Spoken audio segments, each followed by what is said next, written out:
Welcome back, folks, to the Loudini Rock and Roll Circus interview edition. We've got another great interview. This is with blues singer, songwriter, guitarist Mick Kolassa. Mick Kolassa, whose 2014 release, Michissippi Mick, received critical acclaim and significant airplay. And he's just produced another blend of great original songs and great remakes. He does really interesting things with some of our old favorites. His latest record is Ghosts of the Riverside Hotel. It's not as scary as it sounds. It's a really fun record. There's some great playing, great singing on it. Mick has a real gift for lyrics and the sort of turn of phrase. A lot of the lyrics will put a big old smile on your face. It's a really fun record, and I highly recommend that you pick it up. Welcome, Mick, to the Loudini Rock and Roll Circus. How are you, buddy? Well, thanks a lot, man. I'm just doing great, for a early autumn day. I can't believe that summer's over, but happy to be sitting here looking at the sunshine. What's autumn like in Mississippi? Well, autumn is in Mississippi. It's kind of like summer in other places. Yeah. Okay. We can pretty typically, we'll still have temperatures in the 80s. Probably up through 70s and 80s up through early December. And we don't get the pretty colors here. And I grew up in Michigan, which is where my last album was called Michissippi Mick. Michigan and Mississippi. It's Michissippi, not Michissippi. Mississippi, right. Right. I grew up in Michigan. I've been here about 25 years in Mississippi. But, our fall colors tend to be brown, and then the leaves hang out all winter long. So it's a very different look.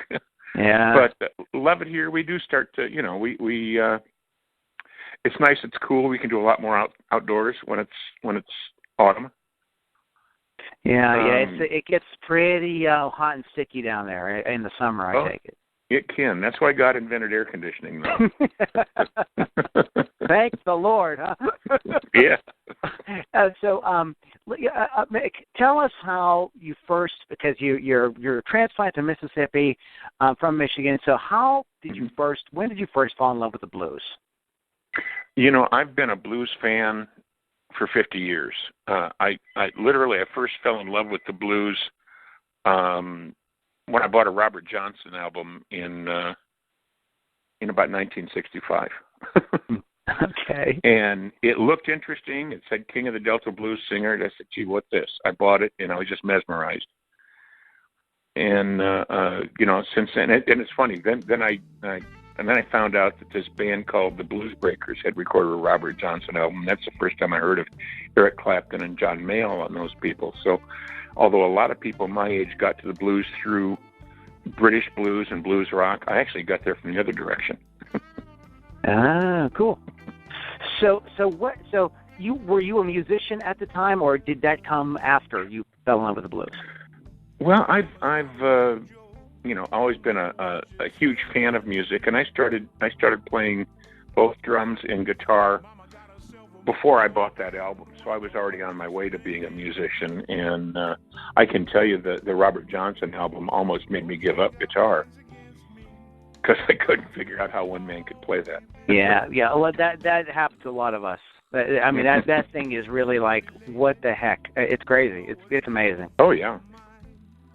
Well, I can tell you on that Traveling Riverside Blues, that song just grabbed me and pulled me into that record, and I literally had to buy another one soon after because I wore it out. I just polished the groove smooth listening to it. Cool. Trying to figure out what he was doing too, I'm sure, winding it, constantly pulling the needle back. Oh yeah. And it's or frankly, sometimes just listening to it and enjoying it. I mean, it just makes you smile to hear some of those little things that he did. And then from there I go and listen to Son House, who did some of the same things, a little cruder, but it was kind of in the same way. And then getting a chance to see Son House play, on video, and watching and saying, that's not physically possible to look that sloppy and play that precise. And so it's just, there's a magic in what these folks do. And I'm fortunate enough to, a friend here in the same town where I live is Dick Waterman, who actually rediscovered Son House and managed him and Skip James and a number of other people. And he said that Son would just kind of go into a trance when he played. He said his eyes would roll back, and he would just pull this music out of nowhere. And when he wasn't playing, he was, wasn't a very different person. So it was almost trance-like. Blues can do that to you. Yeah, absolutely. It can take you places. So you had already been playing some music at this time. You discover the blues. What happens next? How do you become Michissippi Mick? Take us on the journey. Well, I during that time, I moving into my teen years, got into a couple of garage bands. Also played a lot of acoustic stuff, so I'd be off playing folk music with people, or one-time or two-time garage band with a silly name. First song I ever sang in public was "The Letter" by the Box Tops. And so on my last album, I brought that song back to Memphis and bluesified it. It's great. I want to talk to you about your knack for that too. We're going to definitely get into that. Go ahead. But so I went on, and I had actually intended to try to build my career in music. And so when I went to college, I majored in theater, musical theater, thinking that'd be a good way to do it. But unfortunately, my double major was also in pinochle, and I excelled at that and didn't pay enough attention to the rest of it. So I got a scholarship to the Army. And Uncle Sam said, come here, we need you. Back in the old days, we had a draft with a lottery system, and my lottery number, I think, was 45. So I won. It wasn't even a scratch off. But so I got the opportunity to go and see the world. I ended up in Germany, sitting behind a desk, which was a lot better than some of the other options. But while there, I got a chance to see some amazing bands. I saw Deep Purple on their very last tour with Ian Gillan. Things like that. Johnny Winter several times. And got a chance to play with a lot of Europeans, and I continued to play in service clubs and things like that.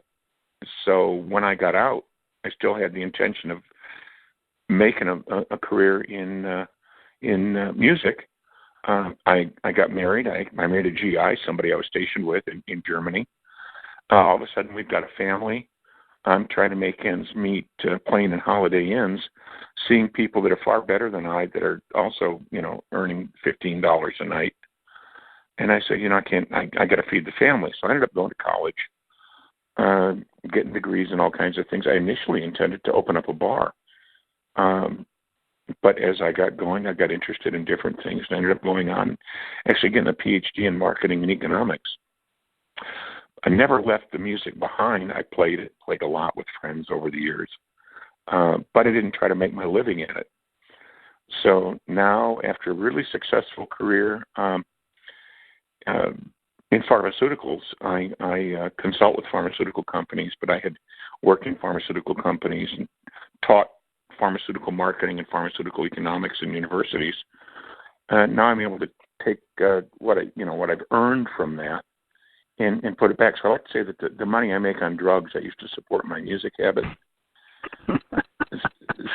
So now I'm able to, still make a pretty good living as I'm winding down from that part of my life, but putting all of my energy into the blues. And it's not just making music, but it's working to help support and promote other musicians, especially young people as they're going forward. And I do a lot with the Blues Foundation. I'm on the board of directors. Right. I want to ask you about that. Can you explain to people that don't know or don't understand what this pause right here? What is the Blues Foundation?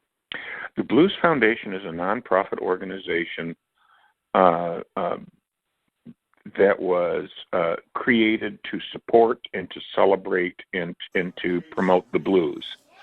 And so we've got these missions of preserving what's there and moving it forward. And the Blues Foundation has several different programs. The ones we're most noted for would be like the Blues Music Awards, which is kind of the Blues Grammys. We also have the International Blues Challenge, which takes place first part of every year. This year we had 260 acts from around the world competing in this challenge. It's the biggest blues festival in terms of the number of acts. The biggest blues festival in the world takes place in Memphis. And it's a huge, it's a great thing. It gives a lot of bands and blues artists a chance to really get noticed. I'd love to point out that in about 1994, the third place was taken by a guy named Michael Burks, and the second place was Susan Tedeschi. Yeah. So I like to point out to people you don't need to win to really, go from it. But we've got, I don't know, Mr. Sip won just recently last year, and he's gone on to build a heck of a career. Selwyn Birchwood the year before. So we really have some significant blues people coming out of that. Now, to help that even further, we've got a program called Generation Blues, which provides scholarships for young blues musicians, anybody under 21, to study with masters and to really learn their craft better. And so we've got a lot of young musicians that attend the different blues camps and classes and courses, and we support them with these scholarships. Another thing the Blues Foundation does is called the HEART program, the HEART Fund. HEART stands for Handy Artist Relief Trust. We provide health care and funeral expenses for blues artists and their families. Both of my most recent records, the Ghost of the Riverside Hotel in Michissippi Mick, all of the money from those, 100% of the gross, goes to the HEART Fund and to Generation Blues, to take care of our blues artists and to make sure we've got new ones coming along. In addition to that, the Blues Foundation just opened up the Blues Hall of Fame. We've had a Blues Hall of Fame for over close to 35 years, but it was kind of in filing cabinets. Now we've opened the doors to it. It's an amazing thing. It's in Memphis. It's right across the street from the National Civil Rights Museum, so there's a natural tie-in there. And it's a place to celebrate the people that really made the blues. So that's kind of, in a nutshell, what we do. That's in a nutshell. I'm familiar with it, but I wasn't sure that a lot of my listeners knew about it. It's very cool. Here in Pittsburgh, we have they have the IVC preliminaries every year, and I went to the last one earlier this year. It was a lot of fun. It's just, and I don't know how they pick because everybody is so good. It's so hard to do. I know. A friend of mine actually, I believe, came in third a couple of years ago down there. Billy the Kid and the Regulators. Oh yeah, you've heard of them, yeah. I think that my publicist works for them. So yeah, right. Yeah. Do you now I don't know exactly how it works. So part of my ignorance, do you ever run into any kind of conflicts with being a blues artist yourself and being on the board of directors of the Blues Foundation? Are there any kind of any kind of issues with that? No, there really aren't, because our bylaws require that blues artists and blues promoters and blues fans are on the board. Okay, well there you are. Blues labels. So half of the board is made up of constituencies specifically from those groups, and the other half are elected just at large. Now, I'm an at-large director who happens to be an artist. A gentleman by the name of Dexter Allen is a representative. He's an artist as well. And Gary Nicholson is a songwriter who actually fills that slot in the artist-songwriters thing. So, but it's important for the foundation to have that kind of input. The chairman of the board is Paul Benjamin, who is a master at putting together blues festivals. Yeah. And we also have Patricia Morgan, who is chairman of the Pine Top Perkins Foundation, and she's Bob Margolin's manager. So we've got a deep reach into the blues, and the blues community has a deep reach into the foundation. The board also has people that just are blues fans who happen to come from other areas and bring their talents to bear. We're very fortunate. We get a very very good and lively board and have for a couple of years, really pushing us forward. So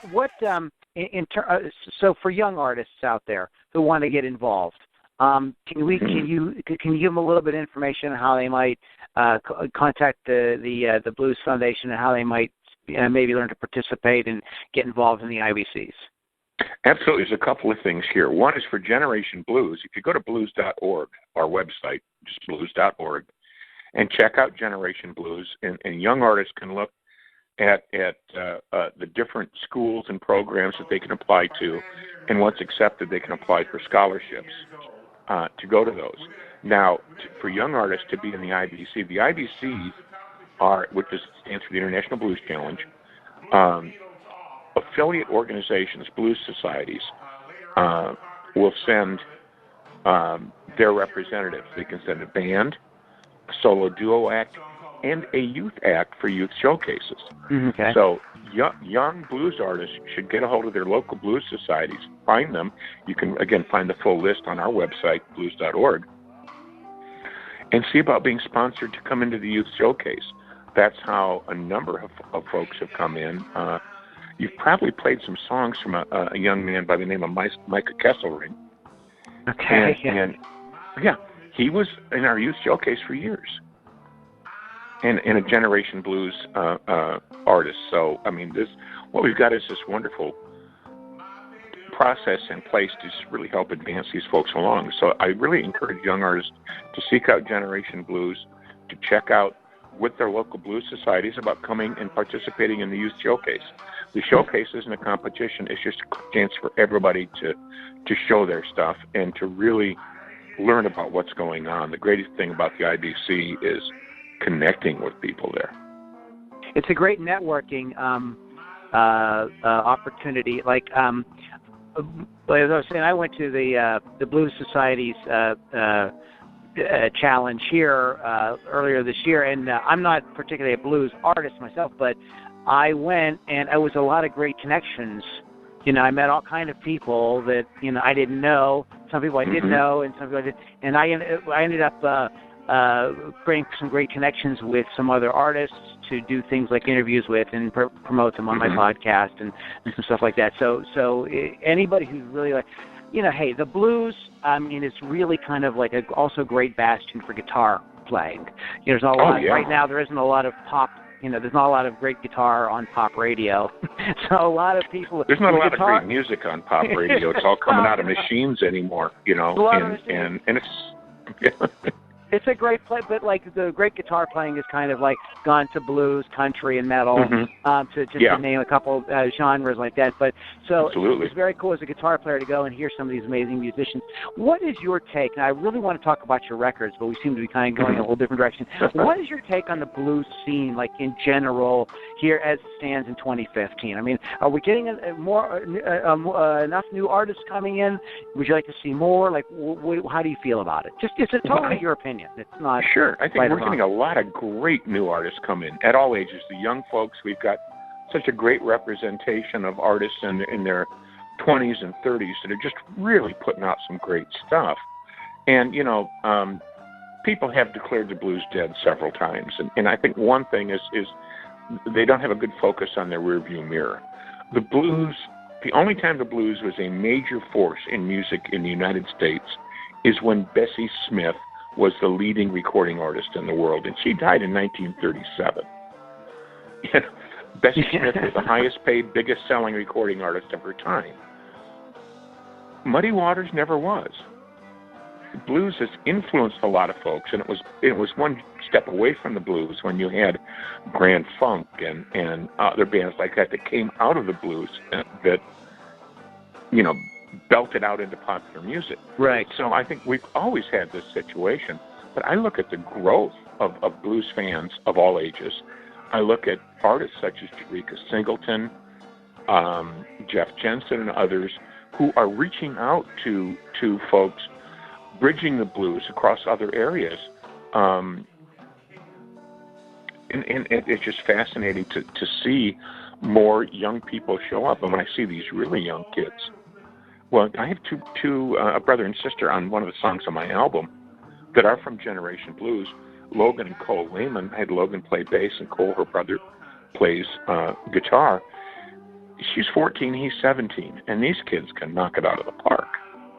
Well, that's fantastic. Excellent. So I'm really excited about where the blues is going, and people just have to remember that every generation changes the blues and adds to it. But it's like and people get in great arguments. Well, that's not blues. Well, let's go to the grocery store, go into a farmer's market, and look at all the tomatoes you can get. You've got these heirloom tomatoes that are purple or green stripes, and you've got cherry tomatoes. Nobody ever says, well, that's not a tomato. And they're all, and some of them, go to the supermarket, you can get a tomato that looks great and has no flavor at all, and we can find that in the blues, too. So we've got all of this. So let it be blues, Muddy Waters violated all the blues norms to make the blues what it is today. So we got to let that happen. Just like what Hank Williams did with country, and if you look back, blues has had different moments in through different generations. In the '80s, there was a with Stevie Ray Vaughan and then Jimmy Vaughan's band. The name is the Fabulous Thunderbirds. And and even Robert Cray. These guys had top 10 videos on MTV. Well, MTV kids play music at one point. That the name MTV actually means music television. So for those of you out there who are too young to know that. but that's true. There was so the idea that it can't be, it can't pop its head into the mainstream and say, hey, look at this is very cool, is not out without the realm of possibility. And it's you listen, you can hear blues. I defy you to spend a day in just general life and not hear blues at least once. I mean, it's there's a Haagen-Dazs commercial that's got "I Just Want to Make Love to You" being played. They can't sell Viagra without the blues. And so it's all over the place. From how many times George Thorogood came out with "Bad to the Bone," and that thing has been beat to the ground, but movies and commercials because it's just so good. Yeah. And so it's blues is the background of in the basis of American music, and you can hear that because it's just all over. And so I'm not worried about it being dead or going anywhere. It's going to be around. I think that one other thing is that people, as they age and mature, they come to appreciate the blues more because they understand that's the basis for what they enjoyed so much growing up. And going back to the roots of it can make a real difference. And so I'm not at all worried about the blues going away. Or where younger people can take it. Yeah, who knows? I mean, I do reviews for bluesrockreview.com, and there are artists that are bringing everything to blues. I mean, anything you could imagine. They're just reeling it in and putting it together with their own thing. It's pretty exciting. Let's talk about you. Let's talk about your music, okay? Because you've got 2 records now under your belt. They're very cool. And I want to talk about we've been talking here, and you have a sense of humor. You're a funny guy. Go on. But I hear that in the lyrics. Now talk a little bit about your approach to song, because you got some really some songs that are, I don't want to say they're not comedy songs. I don't want to categorize them like that, but you know how to kind of turn a phrase in there to put a smile on your face. So how do you approach songwriting? Well, I almost always reach back to Willie Dixon, because you listen to Willie Dixon, the classic blues songs everybody knows, there's humor in all of them. Yeah. Half of Robert Johnson stuff, he was singing with his tongue in his cheek. And so that's really is what comes out of blues is laughing at the pain. So you got to laugh along with it. Yeah. So that's really one of the ways I approach it. Is just because I found that in it early on, and I can't help it. I come up with wisecracks, and they end up in my songs. And a lot of times I'll say something to somebody just as a wisecrack, and I'll say, wait a minute, I'll write it down, and it turns into a song. I mean, on my new record, If I Ain't Fishing was exactly that. I was having a discussion with Frank Rose, my publicist, and I was getting ready to go fishing in Belize, where I go often. I was saltwater fly fishing, so I've gone down there, and he says, "Can you do some radio interviews while you're down there?" I said, "Frank, I'm going to be at this lodge in the jungle." And he says, "What's your schedule?" I said, "This is my schedule. If I ain't fishing, I'll be sleeping. If I ain't sleeping, I'll be drunk." Oh, hang on a second. I will get down, and you heard the song. I mean, that's... I take that phrase and wrote it. I said, okay, yeah, this is just where it goes. I got another one that came up. I was at the IBC in January. I had a cane and a boot thing on my foot because I had some broken bones. I'm going down a hallway, and a guy asked me to hurry up. And I just turned around and said, "I'm sorry, buddy, my hurry done broke." And so my next record will have my song, "My Hurry Done Broke." So sometimes it just comes from that, you know. You get a line, and the whole song pops out of it. But I almost always want to make sure I've got something to give you a little bit of chuckle, you know, put a shine in your eyes. You're hearing it just simply because it's partly the way I'm built. But I think it helps to make a song more interesting. And I think something else you can see from my songs, I have to tell a story. If the song doesn't tell a story, I don't want to sing it.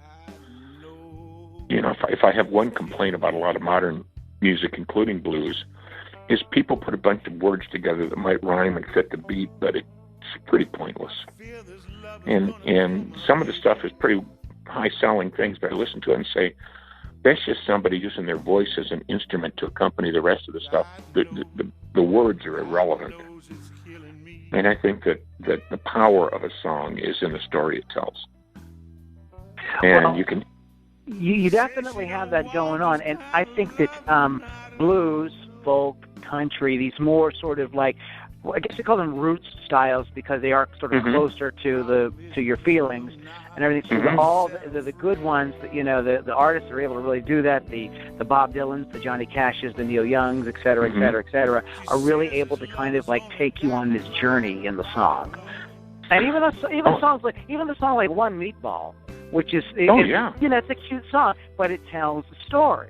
It's very cool. It does, and that tells a pretty tragic story. Yeah, it's tragic, but there's still that sort of like slight sense of humor to it. With the whole, absolutely. Yeah. And when doing that song, I tried to do it and kind of stay true to the Josh White version of it. Josh is the one that made it real popular, but a lot of people did it almost. Bing Crosby did it as a joke, and there's not much of a joke about a guy that's only got 15 cents to buy his supper, but you can also have some fun with it, right? And so we did that with the with the song. Part of it in me doing the voice of the waiter, part of it in the way Reba Russell did the background stuff on it, because she's amazing. Who's on the record? Who's on your record? Let's credit these guys because they're great. Sure. Well, the basic band is the Jeff Jensen Band, which is Jeff Jensen on guitar, Bill Ruffino on bass, and Robertson Bridgeforth on drums. And they play as a trio. They're in Europe now, but they've come through your area quite a bit recently. And Jeff's got a great album out this year called Morose Elephant. It's got some super stuff on it. So they're the core of the band, and then we add Chris Stevenson, who is a mainstay in Memphis as a Hammond organ player. So we get the basic tracks down with them, and then we had other people add things. So Brandon Santini played on 3 of the songs. And Brandon's just a super powerful harmonica player. And again, Brandon's got a great album out this year called Live and Extended. So I'm going to plug them all. Go away, plug away. Eric and Walter Hughes, 2 brothers from Memphis that I say Eric's the hardest working guy in Memphis music. He plays every club on Beale Street, sometimes on the same night. But Eric also decided on his own that somebody needed to take care of Furry Lewis's grave. So that's kind of Eric's part-time job is to make sure that's kept clean. But Eric is an amazing harmonica player, singer, songwriter. His brother's a stunning guitar player. And so I wrote a song, Grapes and Greens. As I was writing it, I knew they were going to play on it because I knew they could bring to that song what it needed. Eric also played on my last album on a song New Beale Street Blues. So, and these are good buddies. Also on it, James Cunningham does some percussion. James is a drummer, Jumpin' James Cunningham. He's played on a lot of friends' albums. He was supposed to play on my last album, but was in a car accident just before we went into recording. So I couldn't use him, but I wanted to make sure he was included in this. So he's done some nice percussion in the background. We've also got Victor Wainwright. Victor is his album Boomtown is doing really well. And Victor's a great friend and amazing artist, and he's added piano to a couple of songs, 3 songs, I think, and including, we're talking about One Meatball. What he did on that was that took my breath away. Reba Russell, I mentioned. Reba is an amazing vocalist and a wonderful lady, and she did some background singing on a few of the songs on this and my last album as well. Let me see who else. Kirk Smothers did saxophone on it. Kirk is with a band called the Bouquets, who are kind of legendary in Memphis R&B. And I had a visit from the amazing Watermelon Slim, who played dobro on one of the songs called Double Town. And Watermelon, anytime you get a visit from Planet Slim, it's a real blessing. You know, he's a great guy. You, in addition to something, we were talking about One Meatball, but you have a knack for reinventing some classics. I mean, some of the great, in the canon of great songs, and notably as the Hank Williams Ramblin' Man. But on your last record, The Letter, which I'm listening to it, I'm going, this is like a cool blues song. Why do I know these words? I'm like, oh, this is The Letter. And I had people come up and say, I didn't know that was an old... The Mama Told Me Not to Come is another one. I was like, it fits absolutely perfect, and it works. How do you do that? Because it's so easy when you're a fan of something to be like really married to, the original version, and to kind of like completely throw that out the door. Like, how do you, and come up with your own thing? How do you approach that? Well, I call it uncovering rather than covering. People say, you covered these songs. No, I uncovered them. I found out something in there that you didn't know was there. And I just always hear things as blues. And if a song can be blues, I mess around with it. The Letter was easy. It was built on a blues form. And it just felt like it needed to be, one of the reviewers said he took it said that I took it from a song of teenage passion to the song of unrequited adult love that it always wanted to be. And that just felt pretty good. But I brought it back to Memphis, and we took it to church. But the song just had some power that I thought needed to be there. Mama told me, Randy Newman wrote that song for Eric Burdon to sing. Now, Three Dog Night did it ahead of time, but when I hear Randy Newman's original delivery of that, it's a more dangerous song than Three Dog Night did it now. And, they turned it into this happy party song. And I'll admit that in 1970, if somebody OD'd at a party, that meant it was a heck of a great party. But there's a danger to that song, and I wanted to bring that out in it. Yeah. And I do that all the time. This morning, it came to my mind yesterday driving. You know what? Tears of a Clown would make a really good blues song, and I started working on that this morning. And Smokey Robinson's Tears of a Clown is a beautiful blues song. And can't wait to hear it on your next record. Well, and if we're already talking of planning at least one, if not 2 new records, the next one will be all acoustic. But I'm thinking about doing one and just call it Uncovers. Yeah. Take a bunch of these things, and because there are so many that blues is a good way to reinterpret these songs and to deliver them. Pop stuff needs to be, happy and upbeat usually. But when I listen to the lyrics of some of these songs, there's a message in them that needs to be delivered in a different way, and I'm glad I can do that and give people another way to look at the song. So what's next for Mick Kolassa? What's coming up? What are you working on next? What can we expect from you in the next few months here? Well, we're going to do a couple of shows. The problem is I do all this with Jeff Jensen's band, and Jeff's got a career of his own. So I can't say, stop your tour because I want to do a gig over here. But okay. I'll be making appearances with other folks at different things. There's a festival coming up next week in Memphis called the Bonafide Blues Fest, and I'll be sitting in with a couple of people there. The same thing at the Daytona Blues Fest coming up. I will probably do a couple of gigs here and there over the next few months, but I'm actually getting ready for the next record. Like I said, it's going to be, the plan right now is it'll be all acoustic. I want to call it Memphis Wood. And let's see what we can do with just straight acoustic music. But as I said, I'll also be working on this idea of just doing something of uncovers. So, with that, I'm also sitting in on a new strategic planning committee for the Blues Foundation, so I'll be spending a lot of time on that. But music-wise, I mean, that's where I'm headed. I'm going to try to find more opportunities to get out there and do some gigs. And we've got a couple things in the works, but nothing rock solid right now.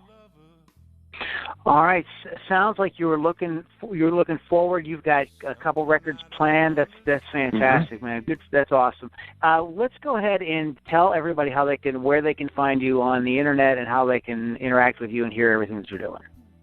Well, you can certainly find me on Facebook, but my website is mimsmick.com. That's M-I for Michigan, M-S for Mississippi, Mick.com.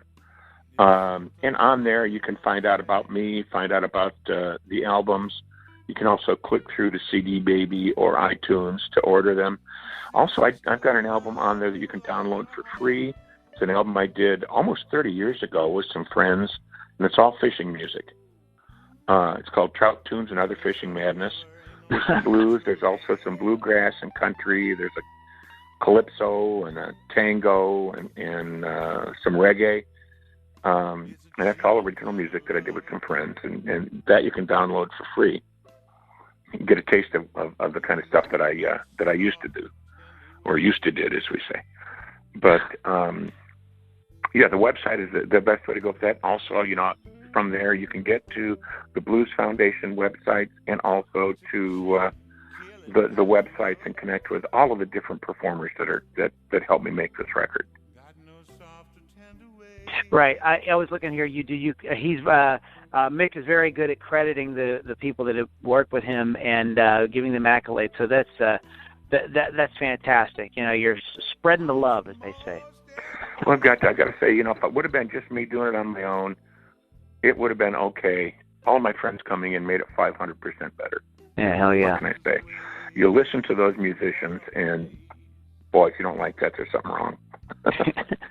Well, they're great. They're both records are really good. So I encourage you guys to go to Mick's website. That is mimsmick.com, and he's right. Everything is there. You can, in fact, all the links to the different segments of the Blues Foundation that he donates to, and everything. In fact, you donated all the proceeds, correct? So when you guys buy these records, you're helping out good causes too. This isn't just going to make Mick rich. So it's not coming to me. It's all going to either help blues artists with healthcare funeral expenses or to cover scholarships for young blues artists to go and be better. So, I hope you can enjoy the music and enjoy what happens with the money from it, too, because I don't get it. It's all going there. The blues has given me so much in my life that I'm just delighted I can give something back. Well, you have definitely. We really enjoyed it. We're enjoying the music, and we're really glad to have a chance to talk to you today. Thanks for taking some time, Mick, to talk to us. Guys, check out Mick's website. He's a friendly guy. You can friend him on Facebook. He actually friended me. You actually friended me a couple minminutes before we got on the call. Yeah, I did. So he's a blast to hang out with. So check him out. That is, once again, mimsmick.com. Mick, you have a great rest of the day. Okay, don't Thanks. Don't get out in that hot sun, all right? No. I'm going to stay in where it's cool. It's actually going to be less than 80 today, I think. So we got to be, that's jacket weather. All right. Well, you stay warm down there in Mississippi, and we'll talk to you soon, okay? Thank you so much. Well, you take care. All right. Bye-bye. Bye.